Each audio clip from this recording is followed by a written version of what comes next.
crowd is going crazy for Israel. And why wouldn't they? Israel is young, Israel is brash, some even say arrogant. Israel has an arsenal of weapons that make Israel a vicious fighter. And Israel is flamboyant. I mean, just check out that blue head of hair. But the question remains, Troy. Is Israel for real? His manager, Ted Herfel, has groomed him, and some claim has only put him in the ring with lesser opponents. And speaking of lesser competition, it's not looking good for punch-drunk McNougal. Israel has him up against the ropes. Can Israel Cordova finish him off?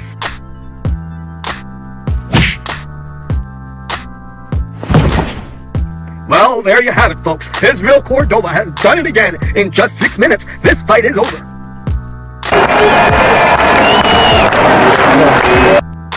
Well, James, I don't know about you, but I am already looking forward to the next fight, which will be Israel's toughest challenge yet, against Jacob J.J. Judah. Now, Judah has been around for quite some time, but has never gotten the same recognition or hype as Israel. But he's been described as more than just a conqueror. Well, Troy, in the coming weeks, I guess we will see which one of those two fighters is for real.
Everything all right, partner? No, Ark. It's my mom. She was in an accident.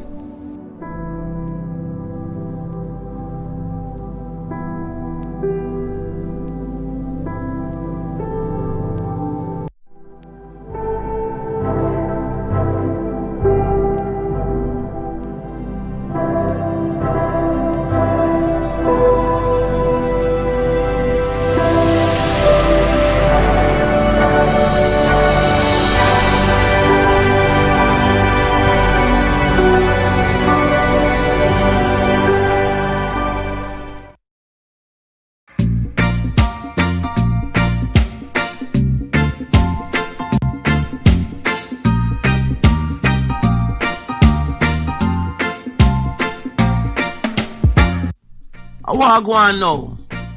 Every day, I see him problem in our city. Oh, Sister Carter.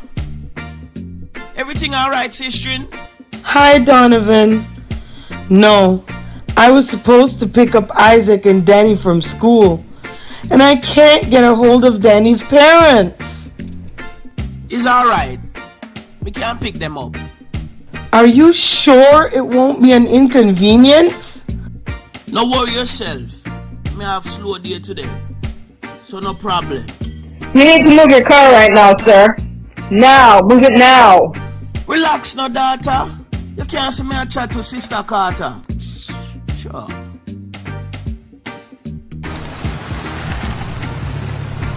Go on, little youth. Hey, Mr. D, how you do? Hey, what's happening, Mr. Donovan? Thanks for picking us up. Not to worry, little Isaac. Your mother gonna be alright. So tell me how you wanna do with the schooling now. We got our report cards last week, and I got straight A's. Yes, me too, Mr. Donovan.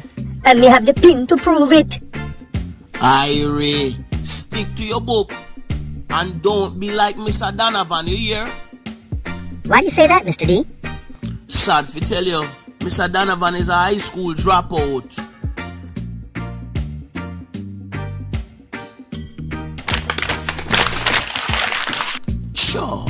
no need no school. We did have big plans to start a limo company, but with no education, no business plan, and no business sense, I could have never get it started. So here I am with this lowly taxi. Me have to learn the hard way. If you fail to plan, then you must plan to fail. Oh look, this man flagging me. Let me pick him up and make a quick money. Sure, no problem. Hey, thanks. I'm heading to Chuckles Comedy Club. You know where it's at? Yeah man, no problem. Take the Brooklyn Bridge. It'll be much faster. No sir, Williamsburg will be better. Trust me, the Brooklyn Bridge will be quicker, less congested this time of day. Alright, have it your way. This is Eric Keeter with the Traffic Center. We have gridlock on the Brooklyn Bridge for Manhattan-bound lanes. Mom, I'm hungry. Butchie Pooh, what about those snacks I got you?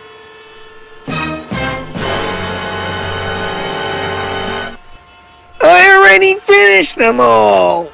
I'm still hungry. Butch, I hope you didn't leave a mess in the back seat like last time.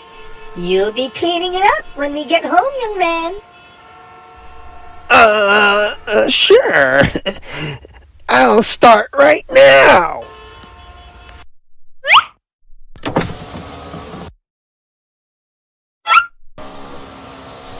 Butch, I hope you're not littering.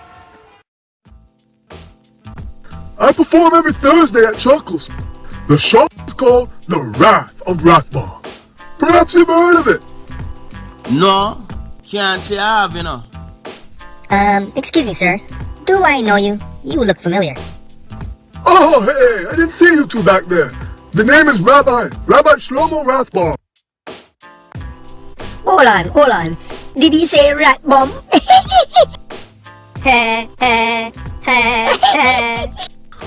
That's right, yuck it up. I've been teased about it my entire life. The name is really supposed to be Rothbaum, but when my grandpa came from Germany, the folks set it aside and messed up the paperwork. Put an A instead of an O. My apologies. I think I remember you. Don't you sometimes work with Pastor Bucks? Oh yeah, Seymour, good buddy of mine. Even though we have our religious differences, he's a good guy.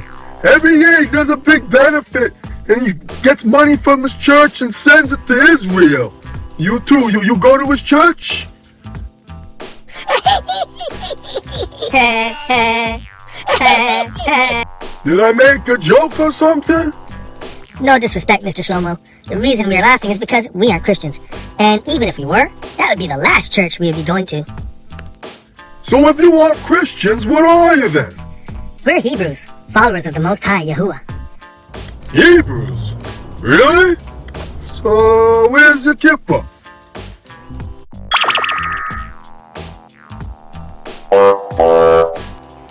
No, sir, we aren't Jewish either. We don't practice the religion of Judaism. We are Hebrews, and we strive to live a Torah-based lifestyle. Torah-based lifestyle? That's rich. אתה מדבר עברית? כאן, אני מדבר קצת עברית. Is there a hidden camera in this cab or something? Am I on Taxi Cab Confessions? Where did you find this kid? Hear this, Mr. Ratibum. He might be a little pitney, but him no kid. Kid is a baby goat. This young man is a true Hebrew warrior, and him bold like one lion. So, Mr. Shlomo, what makes you so great? Pardon me? The title Rabbi, it means great one. So, I was just asking, what makes you so great? Well, let's just say I use the title to mean teacher. Teacher? A teacher is a more. Mem, wa, resh, he. Is that you fika yourself? Danny's right, and our more is a more zadik, which is a teacher of righteousness. And he said to call no man rabbi. Really? Why is that? Well, I guess it's because he's the only one that deserves to be called a great one. He's the only one who is able to walk out the Torah to perfection. Oh, I get it. You must be talking about Jesus. No, actually, I'm talking about Yahushua. Well, kid, I mean, young man, if you study the Torah, you would know no man can take on another person's sins. It's impossible. Speaking of sin, please, Mr. Ratbody, put your seatbelt. You think me have $100 for throw away? Oh, I'm sorry. And the name is Rathball. Well, first of all, Mr. Rathball, let me tell you that nothing is impossible for Yah. Second of all, in the Torah, in the book of Leviticus, or Wayikra, chapter 10, verse 17, we learn about the duties of the Kohanim. Those are the priests of Almighty Yah. Moshe had to remind his nephews, Eleazar and Ithamar, that it was the duty of the priests to bear the sins of the people. He said to them, "Why have you not eaten the sin offering in a set-apart place, since it is most set apart? And Elohim has given it to you to bear the wickedness of the congregation and to make atonement for them before Yahuwah." Third of all, since sin and death came into the world by one man, isn't it reasonable one man could defeat both sin and death? The Apostle Shaul puts it this way: "For as through the disobedience of one, many were made sinners, so also through the obedience of the one, many shall be made righteous." Well, I don't know much about Rabbi Shaul. I follow the teachings of Rabbi Akiva, Rashi, Rabbi Meir, and Rabbi Bernstein in Crown Heights. How can you possibly expect to understand the Torah if you don't lean on the words of these wise sages? This is the whole purpose of the Talmud. When writing to an assembly of new believers in Colossae, the Apostle Shaul warned them and said, "Beware lest any man spoil you through philosophy and vain deceit, after the traditions of men, after the rudiments of the world, and not after the Messiah." This is precisely what is wrong with Judaism. Judaism relies on the oral traditions of the elders, much like Christianity relies on the traditions of the church fathers. But Yahushua, my master teacher, and the only true rabbi, showed time and time again that his word had more authority than men's traditions, and he often had to correct the wrong traditions of the Pharisees. Look in Matthew or Matthew chapter 5, verses 43 through 48. There, Yahushua was speaking to the crowd, and he said, "You heard that it was said, 'You shall love your neighbor and hate your enemy.' But I say to you, love your enemies, bless those cursing you, do good to those hating you, and pray for those insulting you and persecuting you, so that you become sons of your Father in the Shamayim, because he makes his sun rise on the wicked and on the good, and sends rain on the righteous and on the unrighteous. For if you love those loving you, what reward have you? Are the tax collectors not doing the same too? And if you greet your brothers only, what do you do more than others? Are the tax collectors not doing so too? Therefore, be perfect, as your Father in the Shamayim is perfect." Hold on. Are you saying I put traditions before Torah? Let me ask you, Mr. Shlomo, do you observe Rosh Hashanah? Yes. When do you observe it? In September, like most people. Well, you're putting your traditions before the Torah. Last I checked, Rosh Hashanah means the head or start of the new year. And according to Torah, the start of the year isn't in September. According to Yahuwah's Torah, the start of the year is in the springtime, when flowers are blooming and things are springing to life. Only thing more contrary than a new year in the fall is having a new year in the middle of a dead winter. Oh boy, me body a freeze. Danny's right. The rabbinic and Roman calendar are contrary to Yahuwah's Torah. You guys sound like my son Eric. 2 years ago, he tells me he believes in Yeshua and the New Testament. I tried to show him that New Testament is false, but he wouldn't listen to me. So, I disowned him. Are you kidding me? Did it ever occur to you that you could be wrong? Did you take the time to listen to your son? Could you imagine the ridicule that I received from the board of rabbis? having to explain how I've raised my son in the traditions of Judaism, only for him to turn around and become a Jew for Jesus. There you go again, worrying about what others think and men's traditions. Have you ever taken the time to consider how the Most High feels about your decision? I know one thing. I nearly lost another parent today. I wish more than anything that I could have my father back in my life. Hold on a little bit. Me notice your tassels, the zit them. Them all white. But according to Torah, them supposed to have a cord of blue.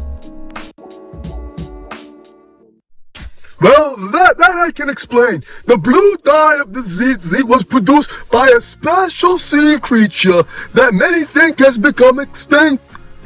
Sure, never mind all that. Prophet Yahukanan expose on the people and him call you the synagogue of Satan. What's he talking about? You never hear about it? In the last book of the Bible, the book of Revelation, it talk about a group who say them are Jew and are not. Here is what it says. I know thy works and tribulations and poverty, but thou art rich, and I know the blasphemy of them which say they are Jews and are not, but are a synagogue of Satan. You know what? I don't have time for this. I have to prepare for my routine. I'm going to be going on in a couple of hours. Well, sorry if you say, sir, you're not going nowhere right now, you know. So much for less congestion.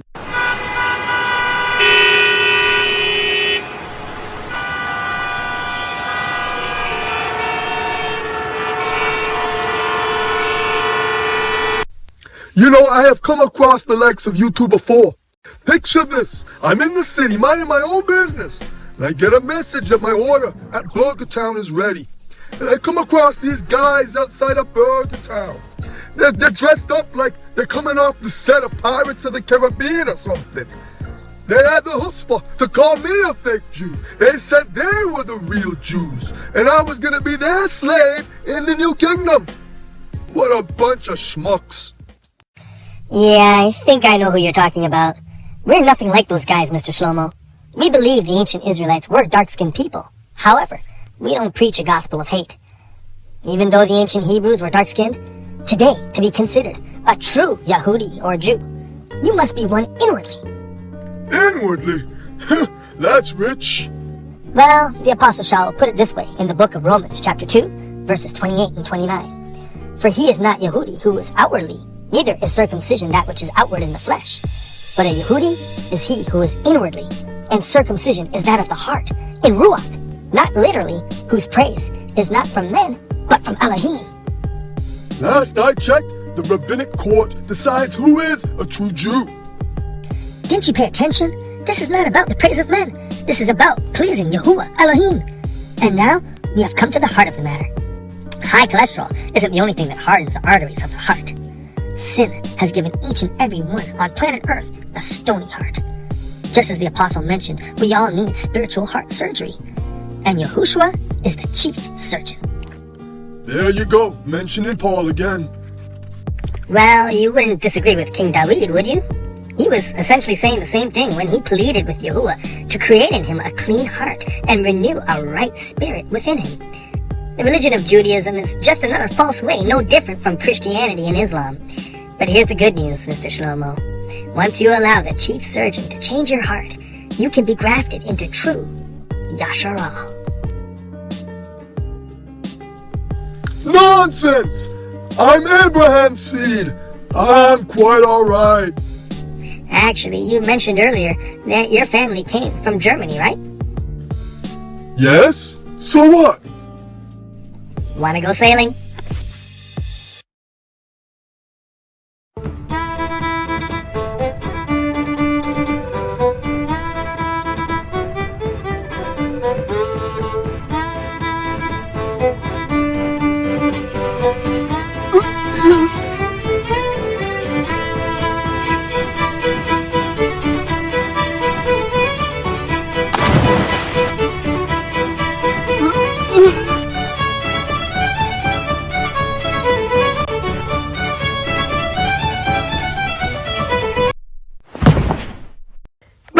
Wala me timba. My hand turn into hook.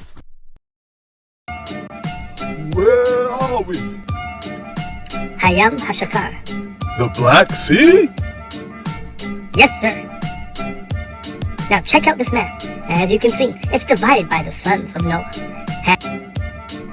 Shem and Japheth. That's us on the Black Sea. Now when you trace the roots of most European Jews, we can clearly see that they do not descend from the line of Shem. They are from the line of Japheth or Japheth.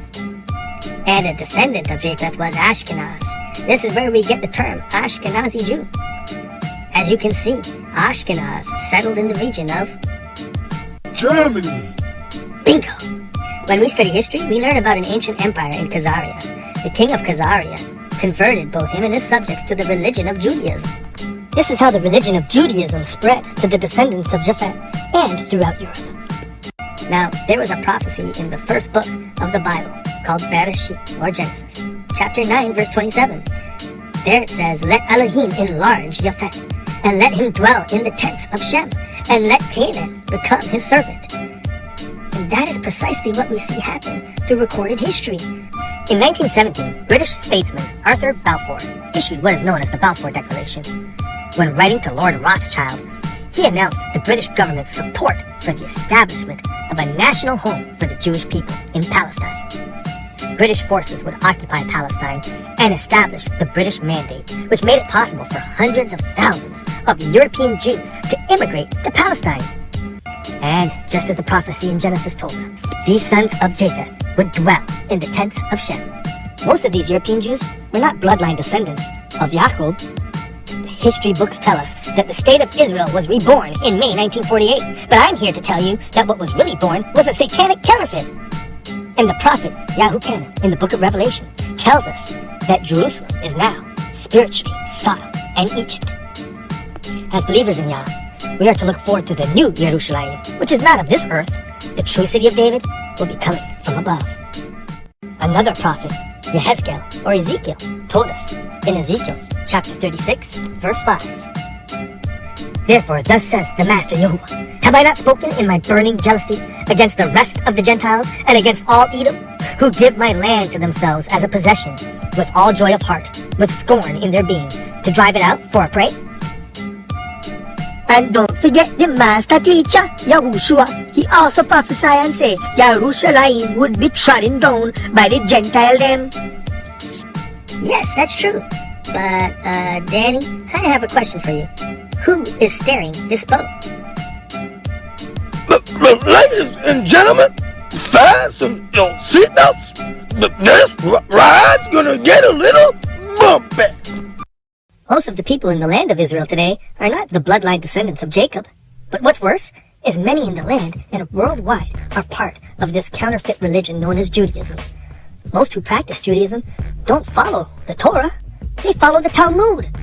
The Talmud is a large collection of the writings of rabbis. These rabbis interpret the Torah and add their own philosophy and comment to Yah's word. So, what's wrong with that? What's wrong with that? Seriously, Mr. Shlomo?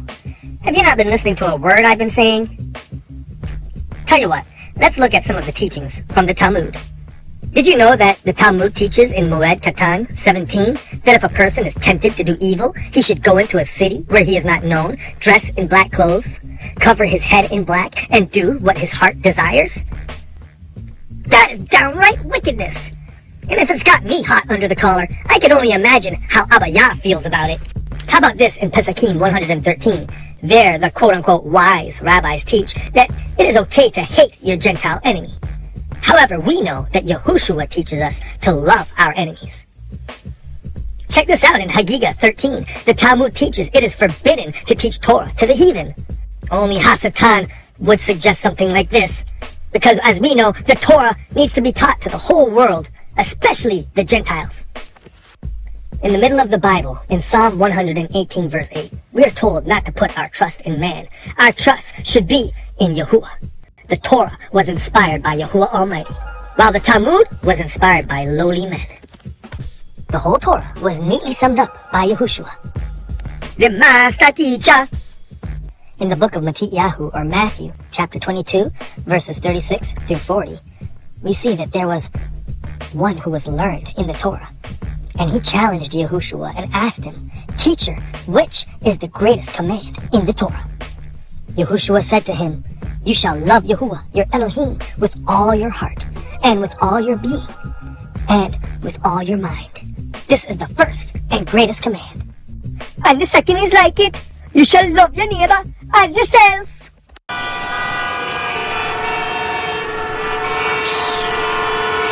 What really going up there, some man?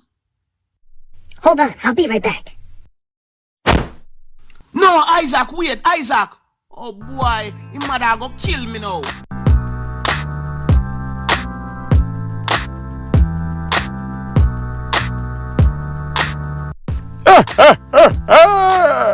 Gabby, have you heard the expression, laughing all the way to the bank? That describes me. After last night's revival, I'm laughing all the way to the bank. What the?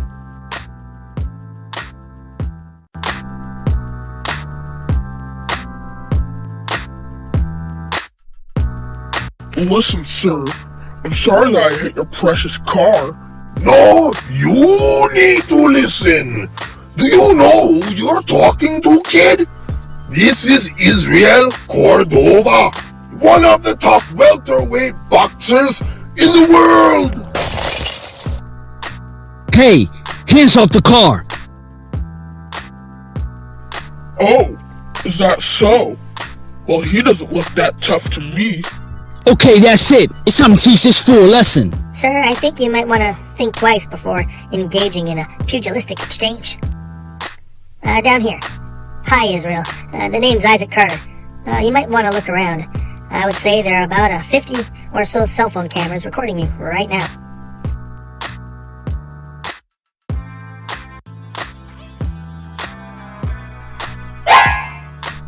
What do you want from me? It's a recession. It would probably be in your best interest to go back into your car and avoid the negative publicity. The kid's right, Israel. We don't need anything messing up your big fight. Come on, let's go. I always knew you were a fraud. Hey, what did you say? What are you, deaf, Cordova? I said you are a big fraud.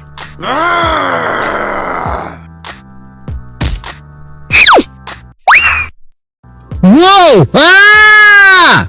Israel!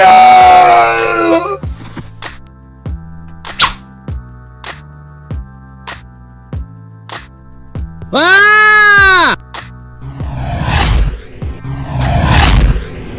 How in the world did you do that? That doesn't matter. You're safe now. They'll send some air support to come and get you. I better get going. Wait, hold on. Do you think I'm a fraud, Isaac? Well, Israel, to be honest, my opinion really shouldn't matter all that much. We spend so much time worrying about what other people think. At the end of the day, we should really be concerned with what the Most High thinks of us. To be honest, I can't tell you the last time I prayed. I've been so focused on boxing. I haven't been paying attention to much of anything else. A few days ago, I found out my manager has been stealing thousands of dollars from me. He doesn't know that I know. It seems everyone around me have been using me all along. Well, maybe you need to try my manager. He's never let me down. Wait, hold up. Do you box, little man? Not quite, but I do fight the good fight. Wow, you got quick hands. So who's this manager of yours? His name is Yahushua, and he is a manager that will never leave you or forsake you. Oh, I think I know who you're talking about. You're talking about Jesus, right? No, I mean Yahushua. If you want a true relationship with the Savior, calling on his true name is a great place to start. Well, I'm tired of fake relationships and being around people who are only interested in what they can get from me. I'm willing to give Yahushua a try. Great! Well, let's talk to him right now.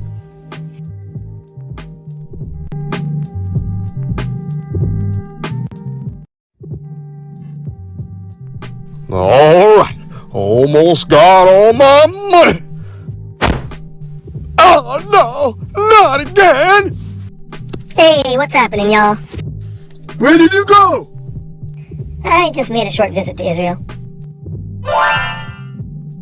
Boy, if you ever do that again, you think me want your mother fi come kill me? Speaking of Israel, Isaac boy, you miss out, so I asked Mr. Ratbomb. The name's Rathbomb. Yes, whatever. I asked him who is the suffering servant in the book of Yeshayahu, or Isaiah chapter 53. You know what him tell me? Him tell me it's Israel. Can you believe it? Wait, hold up, really? Mr. Shlomo, do I need to remind you of what you said just about an hour ago? No man can take on another person's sin. It's impossible. So, according to your logic, there's no way that the sinful children of Israel could bear the weight of the sins of all of humanity. But I'll tell you what, there is a special person who is more than just a man, who could bear that weight. And he came down in the likeness of sinful flesh. And according to the prophet Yeshayahu, or Isaiah, in chapter 53, he poured out his soul unto death, and he was numbered with the transgressors. And he bore the sin of many, and made intercession for the transgressors. And his name is Yahushua, the one true Rabbi and Master Teacher. You got it, Danny. If my son couldn't convince me of this, Yahushua, or Yeshua, or whatever you want to call him, neither can you! You're right, Mr. Shlomo. I can't convince you. Only the Holy Spirit can convict your heart. All I can tell you is that the same heart surgeon who gives us a clean heart, well, he's also a blood donor. And in the book of Ephesians chapter 1 verse 7, we are told, in him we have redemption through his blood, the forgiveness of sins, according to his riches and kindness. Don't you realize whose side you're on?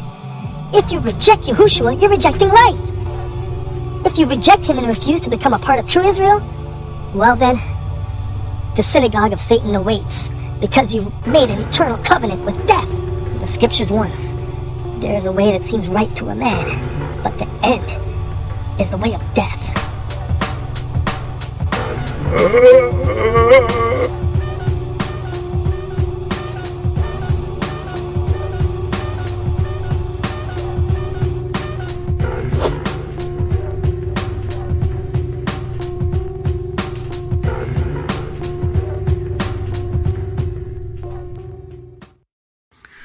Alright, good, the traffic clear up. Yes, man! Finally!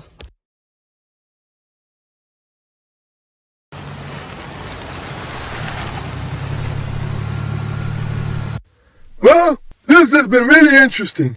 You guys take care. Later, Mr. Ratbomb. And remember, one love for all your transportation needs. Bye, Mr. Shlomo Rathbaum. It was nice talking with you. Hey, Henry! What gives? Where is everybody? Ah, shucks. Forgive me, Shlomo. I meant to call you. Listen, I hate to be the one to break it to you, but, people are so fickle. The crowd is getting tired of your act. I hate to say it, but I think it's time you try a different club. Oh, okay. Wait, hold on. Your number one fan, he made it out, though. He's in the restroom. Wait, what are you talking about? Your number one fan. You know who I'm talking about. He's only been to every show for the past 6 months. Henry, I'm not kidding you. I have no idea who you're talking about. Dad? Eric? What are you doing here? I was hoping to slip out before you got here. I've been coming to your shows.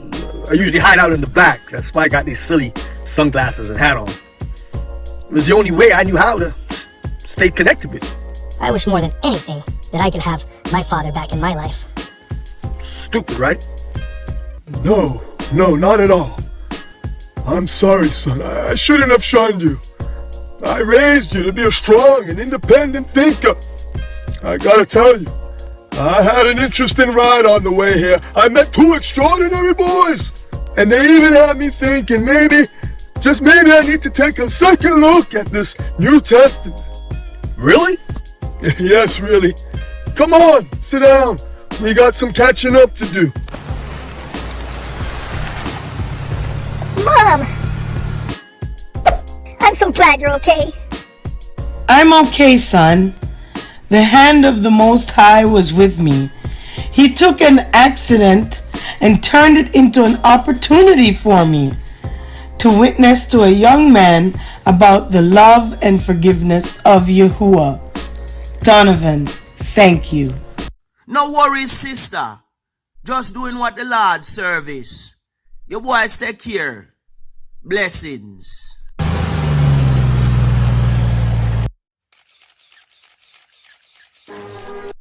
This is why this is going to be one of the great fights, because now we're standing up. And who enabled us to stand up for our rights and fight, like Patrick Henry and the rest of them? As for what course others may take, I know not.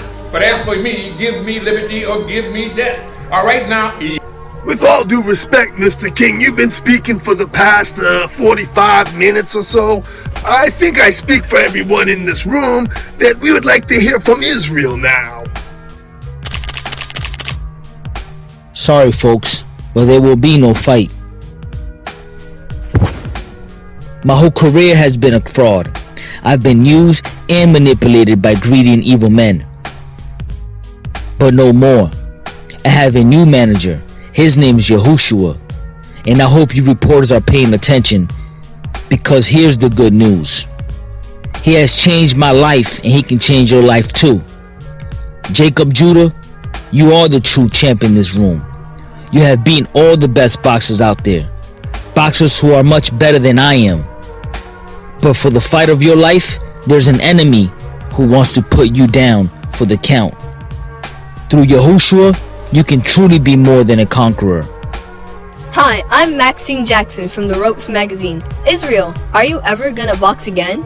These hands will no longer be used for boxing, but for building the kingdom of Yahuwah. Shalom. One last question. What brought about this change of heart?